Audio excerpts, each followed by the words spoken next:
Good morning आप सभी को। राधे राधे। मैं नम्रता आप सभी का स्वागत करती हूँ अपने चैनल पे। हम लोग गोदान देख रहे थे। गोदान का ये 16वां अध्याय आज देखेंगे। पिछली क्लास में हमने 15वां अध्याय देखा था।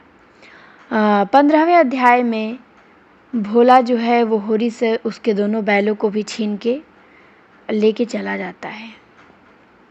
तो उसके आगे आज हम देखेंगे। तो चलिए शुरू करते हैं।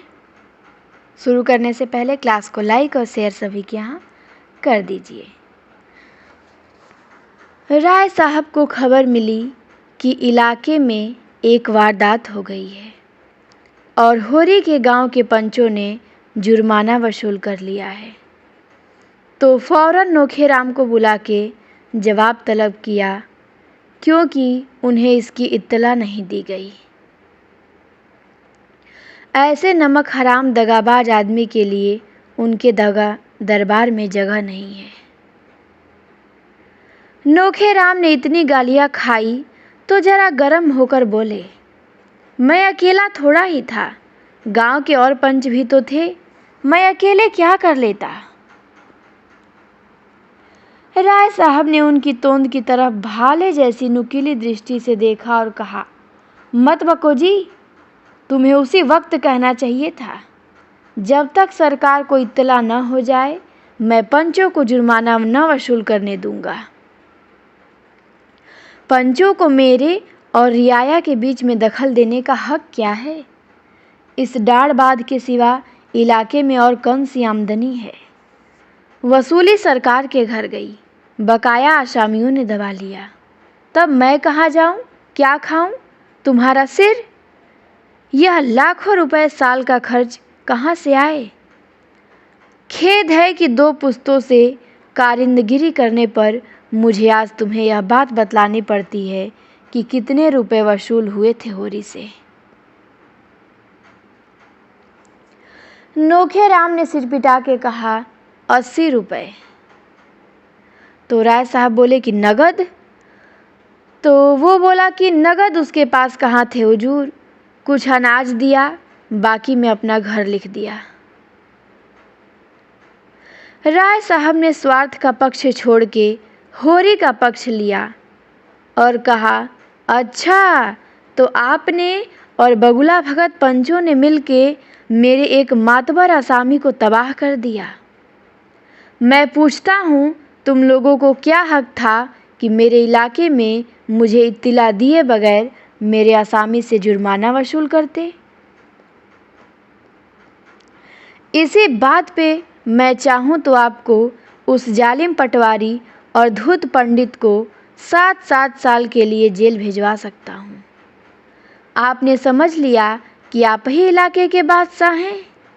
मैं कह देता हूँ, आज शाम तक जुर्माने की पूरी रकम मेरे पास पहुँच जाए, वरना बुरा होगा।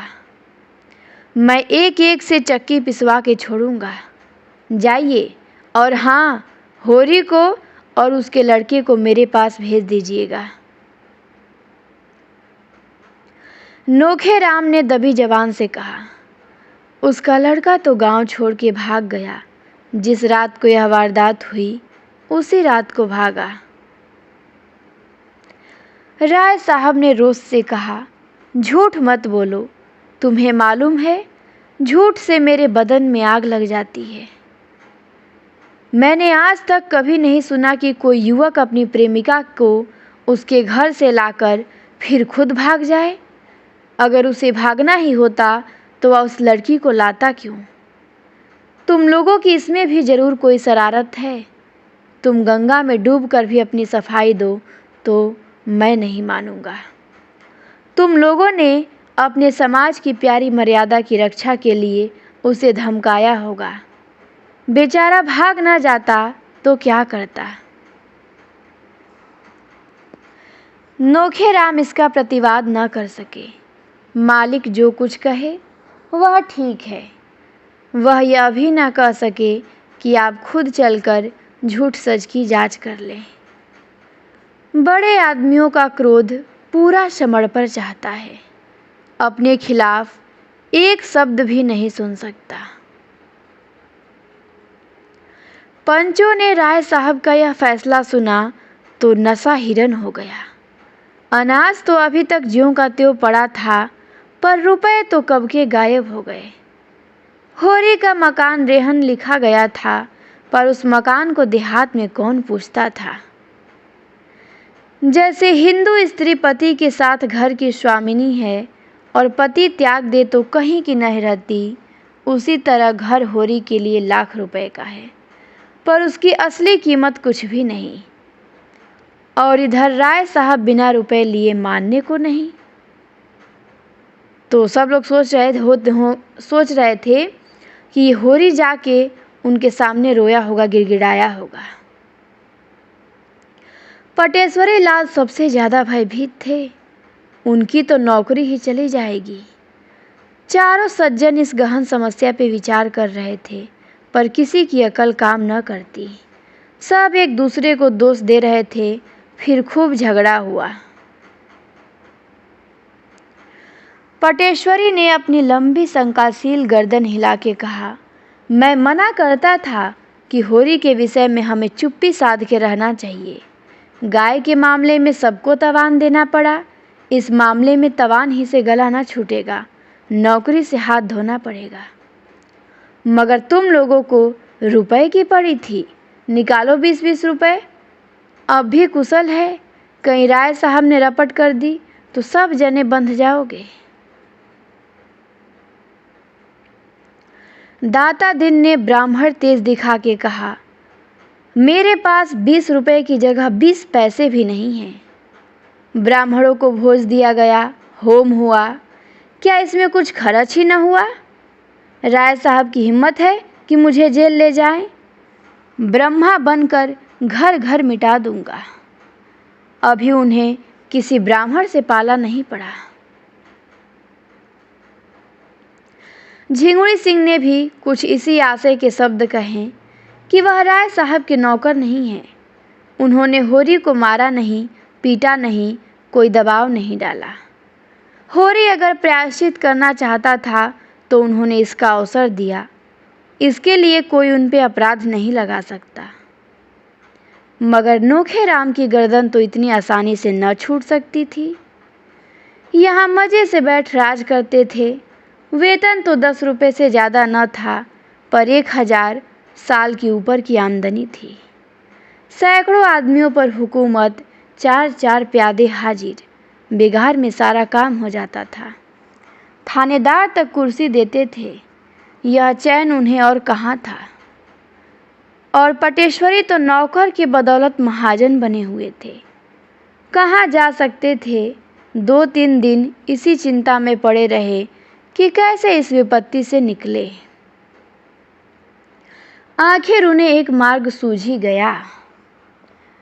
कभी कभी कचहरी में उन्हें दैनिक बिजली देखने को मिल जाती थी। यदि एक गुमनाम पत्र उसके संपादक जी की सेवा में भेज दिया जाए कि राय साहब किस तरह असामियों से जुर्माना वसूल करते हैं, तो बच्चा को लेने के देने पड़ जाएं। और नोखेराम भी इससे सहमत हो गए।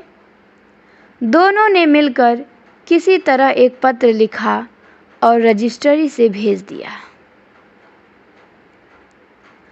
संपादक ओमकार नाथ तो ऐसे ही पत्रों की ताक में रहते थे।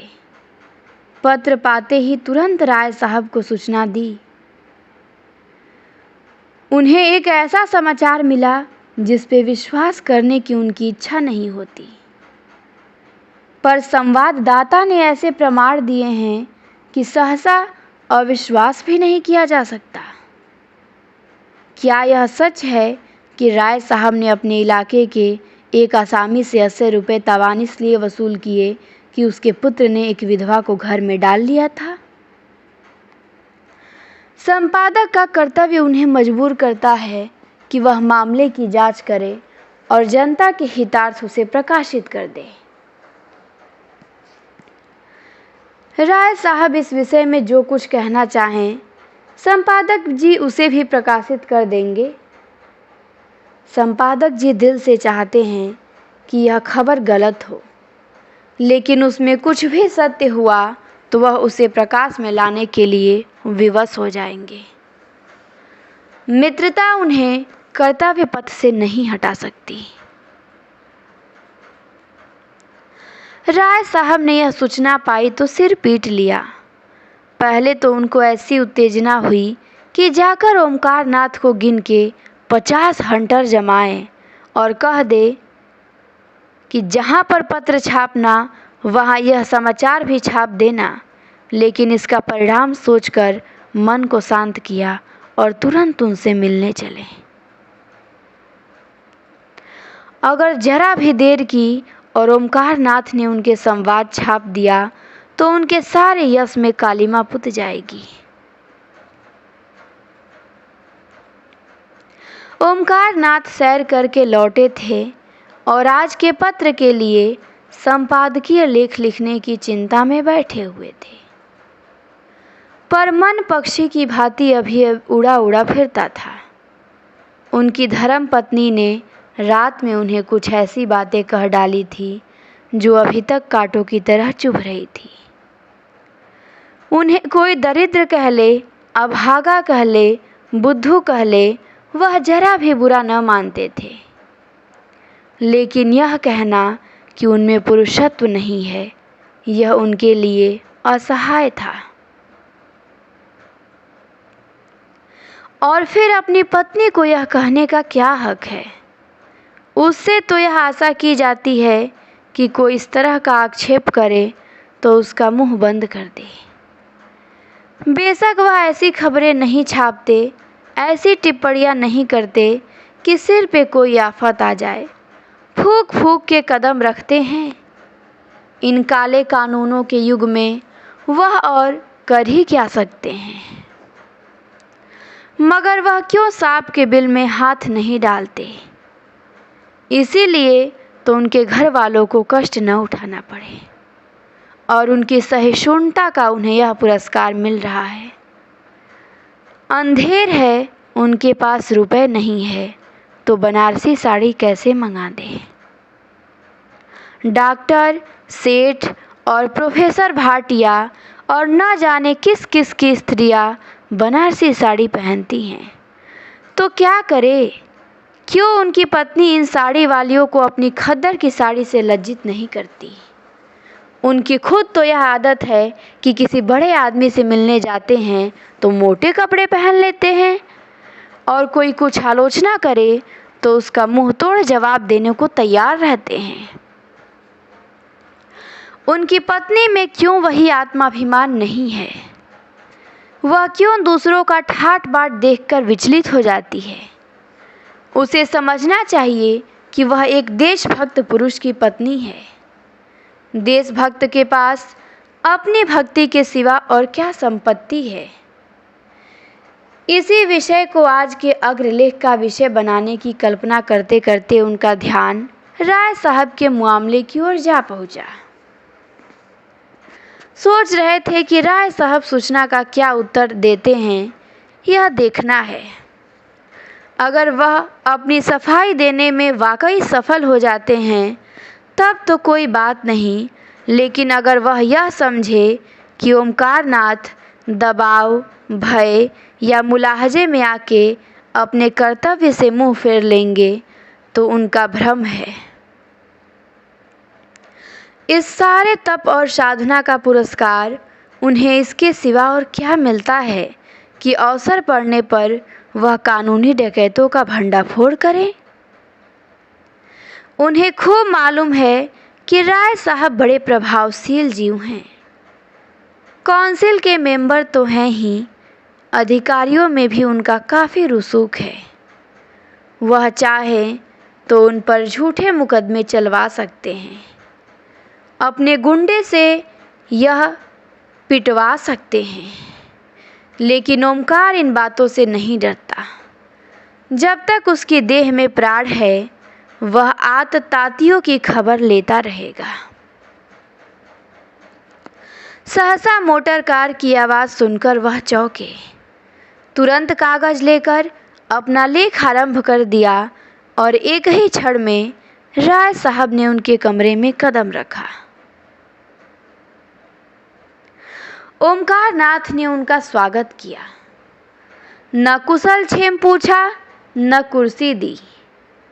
उन्हें इस तरह देखा मानो कोई मुल्जिम उनकी अदालत में आया हो और रौब से मिले हुए स्वर में पूछा, आपको मेरा पुर्जा मिल गया था? मैं वह पत्र लिखने के लिए बाध्य नहीं था, पर मेरा कर्तव्य यह था कि स्वयं उसकी तहकीकात करता, लेकिन मुरव्वत में सिद्धांतों की कुछ न कुछ हत्या करनी ही पड़ती है। क्या उस संवाद में कुछ सत्य है?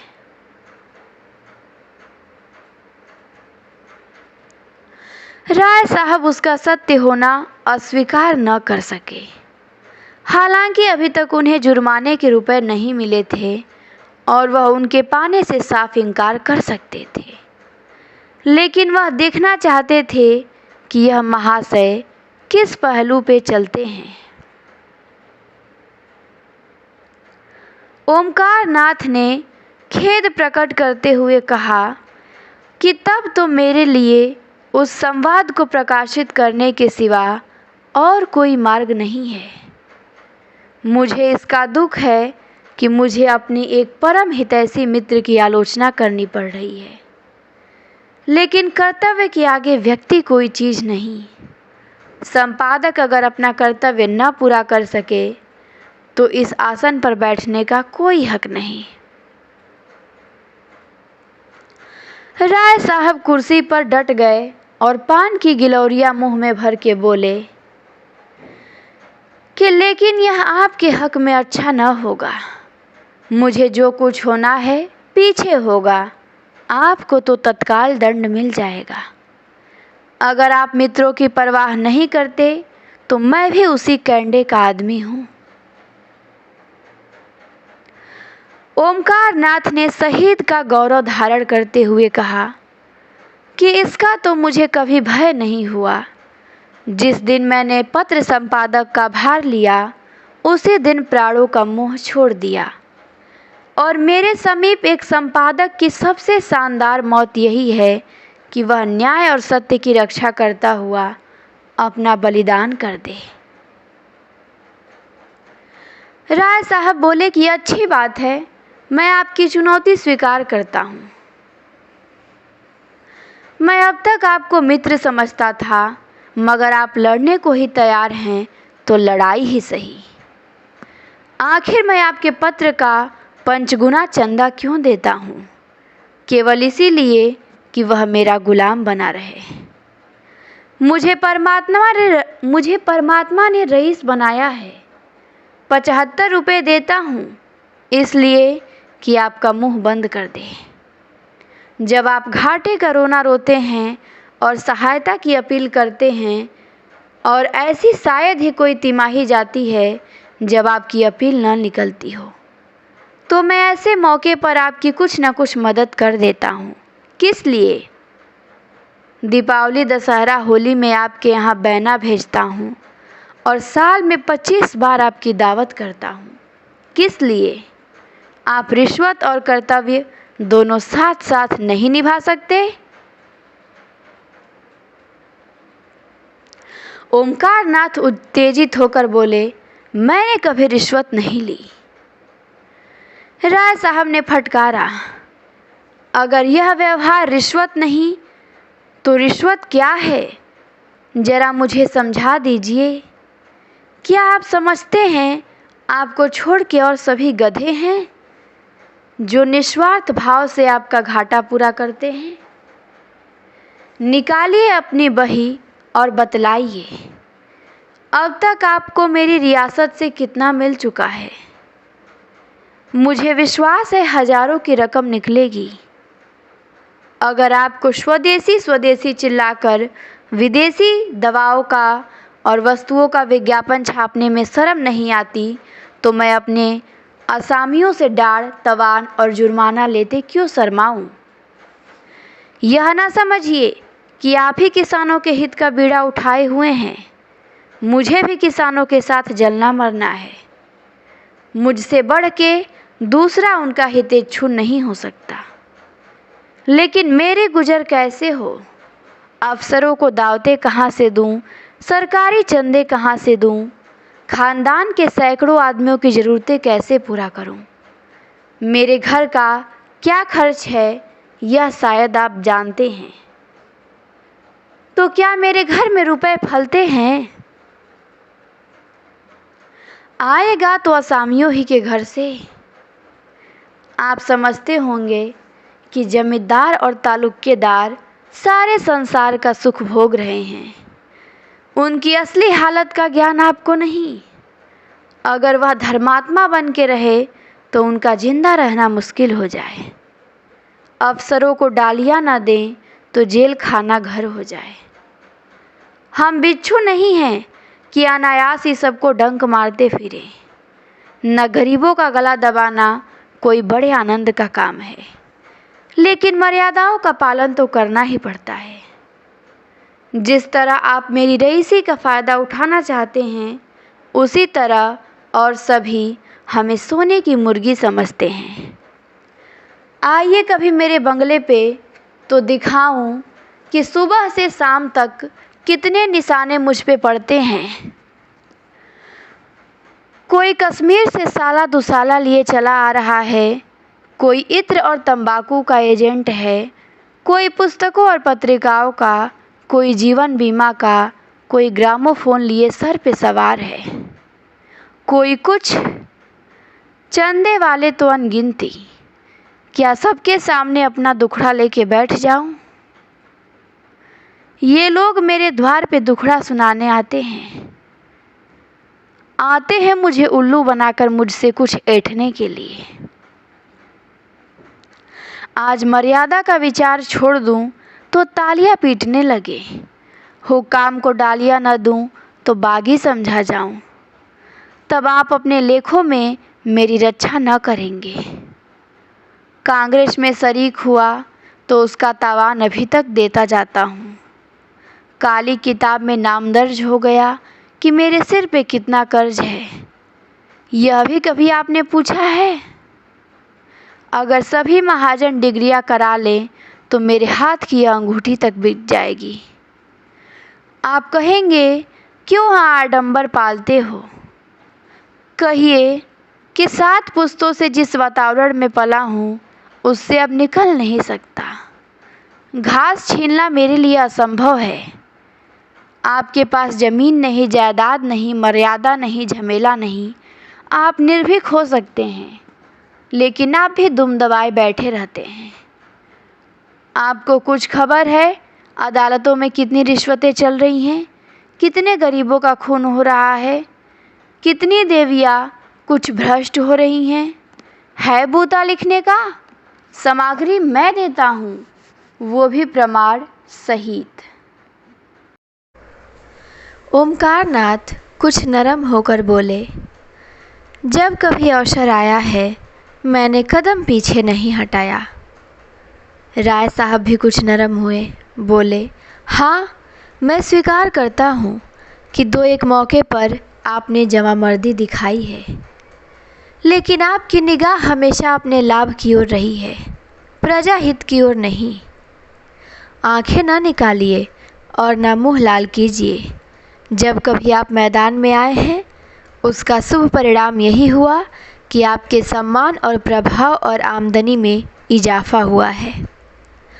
अगर मेरे साथ भी आप वही चाल चल रहे हों तो आपकी खातिर करने को तैयार हूँ।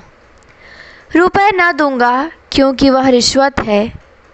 आपकी पत्नी के लिए कोई आभूषण बनवा दूंगा। है मंजूर?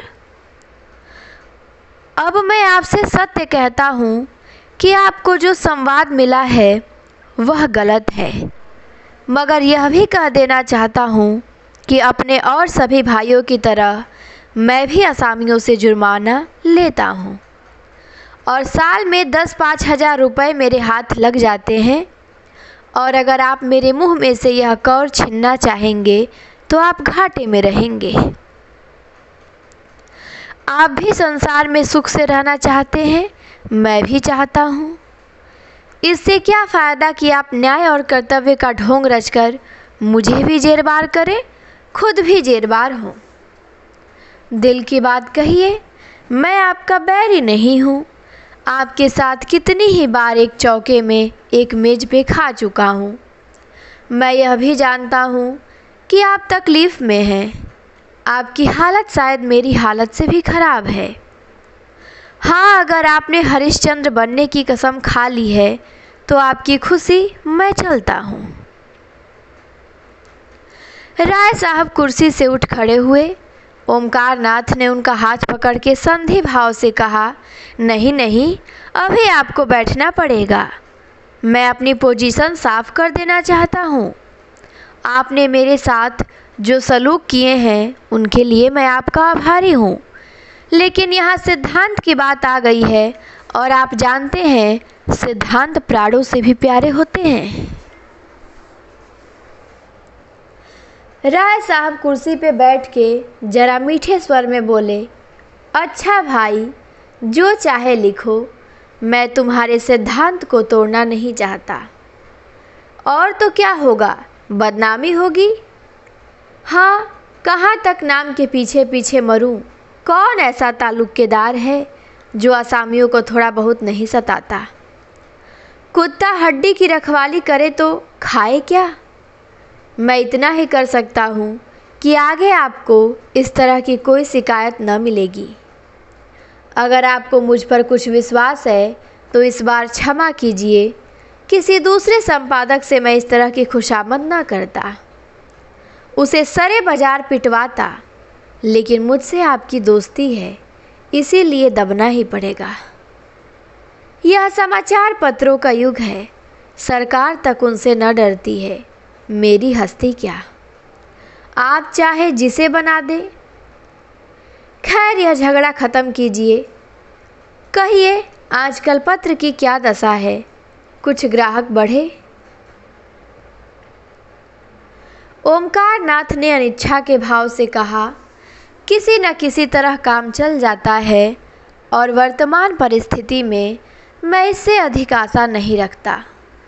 मैं इस तरफ धन और भोग के लालसा लेके नहीं आया था, इसीलिए मुझे शिकायत नहीं है। मैं जनता की सेवा करने आया था और वह यथाशक्ति किए जाता हूँ। राष्ट्र का कल्याण हो, यही मेरी कामना है। एक व्यक्ति के सुख दुख का कोई मूल्य नहीं है। राय साहब ने जरा और सहृदय होके कहा, यह सब तो ठीक है भाई साहब, लेकिन सेवा करने के लिए भी जीना जरूरी है। आर्थिक चिंताओं में आप एकाग्रचित होकर सेवा भी तो नहीं कर सकते। क्या ग्राहक संख्या बिल्कुल नहीं बढ़ रही है। तो ओमकार नाथ कहते हैं, बात यह है कि मैं अपने पत्र का आदर्श गिराना नहीं चाहता। अगर मैं आज सिनेमा स्टारों के चित्र और चरित्र छापने लगूं तो मेरे ग्राहक बढ़ सकते हैं, लेकिन वह तो अपनी नीति नहीं है। और कितने ही ऐसे हथकंडे हैं जिनसे पत्रों द्वारा धन कमाया जा सकता है, लेकिन मैं उन्हें गर्हित समझता हूँ। राय साहब बोलते हैं कि इसी का यह फल है कि आज आपका इतना सम्मान है। मैं एक प्रस्ताव करना चाहता हूँ, मालूम नहीं आप उसे स्वीकार करेंगे या नहीं। आप मेरी ओर से 100 आदमियों के नाम फ्री जारी कर दीजिए, चंदा मैं दे दूंगा। ओमकार नाथ ने कृतज्ञता से सिर झुका के कहा, मैं धन्यवाद के साथ आपका दान स्वीकार करता हूँ। खेद है कि पत्रों की ओर से जनता कितनी उदासीन है।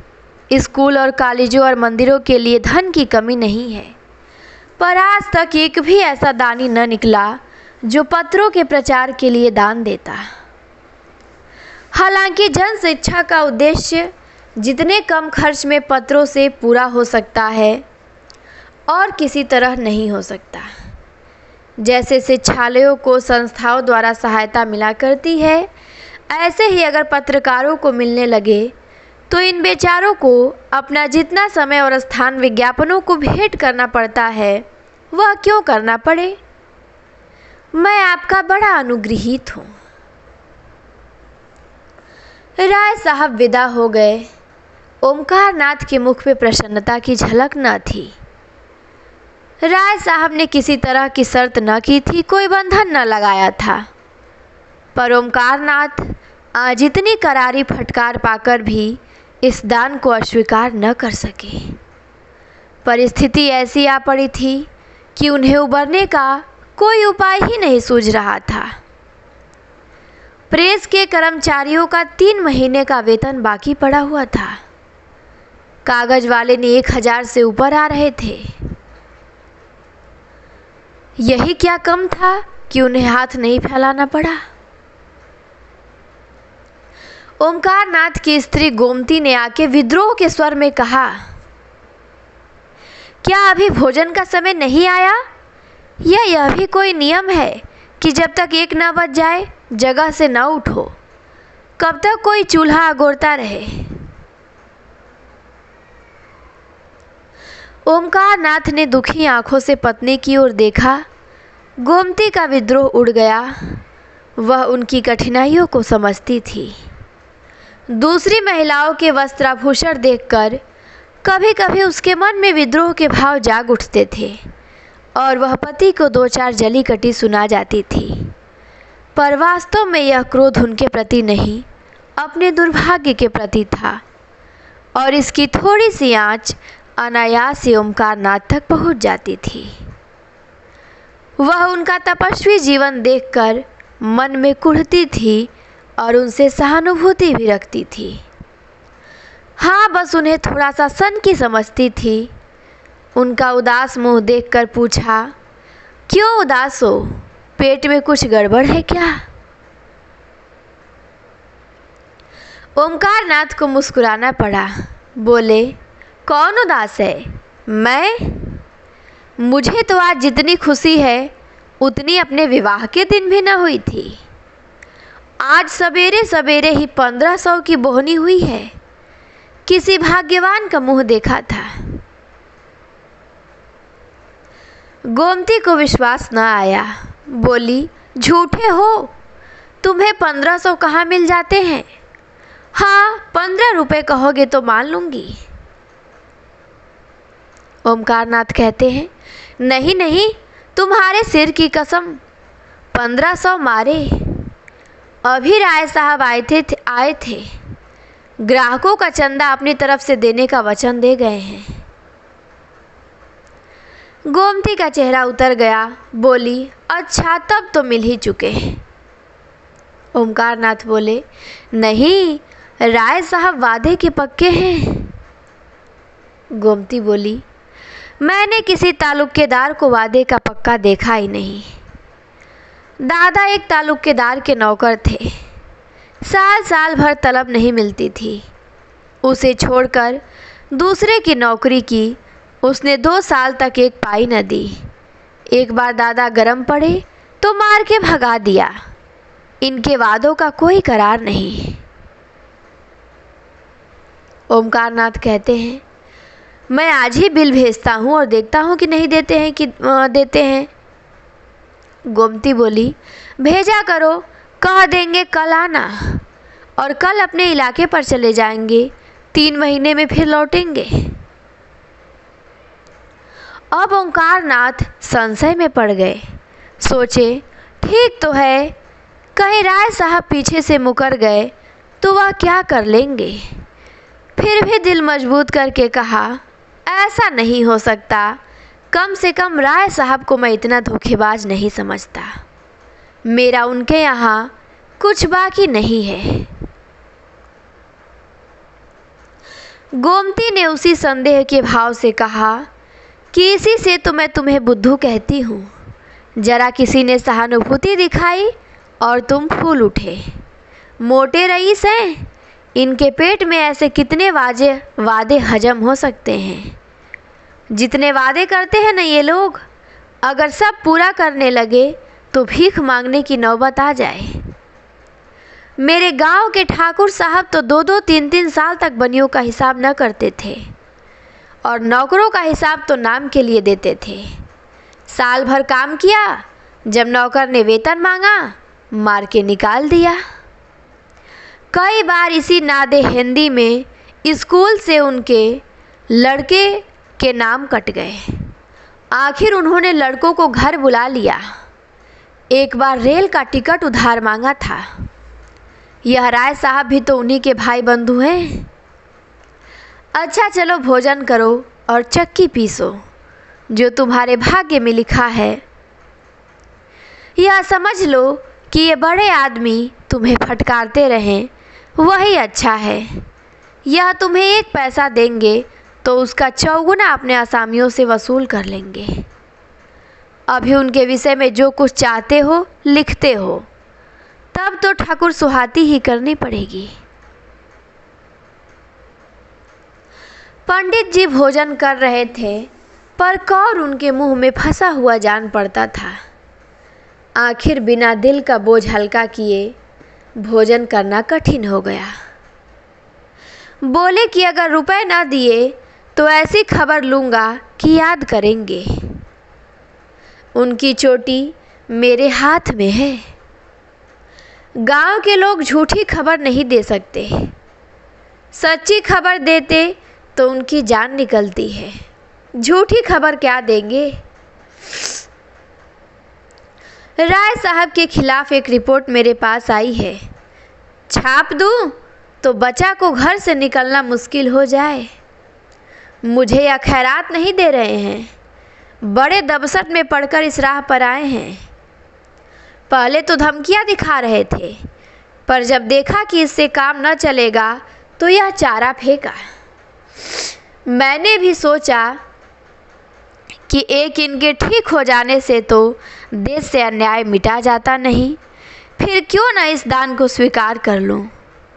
मैं अपने आदर्श से गिर गया हूं जरूर, लेकिन इतने पर भी राय साहब ने दगा दी तो मैं भी सठता पे उतर जाऊंगा। जो गरीबों को लूटता है उसको लूटने के लिए अपनी आत्मा को बहुत समझाना न पड़ेगा। और यहीं पे हमारा 16वां अध्याय समाप्त होता है। अब आता है 17वां अध्याय। तो आज की इस क्लास में हम यही देखेंगे। अगली क्लास में हम 17वां अध्याय देखेंगे। उम्मीद करते हैं क्लास आप लोगों को अच्छी लगी होगी। आवाज़ थोड़ा धीरे रही होगी, पर मैनेज कर लीजिएगा। कल से ठीक मिलेगा आप लोगों को वॉइस। ठीक, तो आप सभी को क्लास देखने के लिए बहुत बहुत धन्यवाद। क्लास को सभी के यहाँ शेयर करें, लाइक करें, अच्छे लगे तो कमेंट ज़रूर करें। Thank you so much.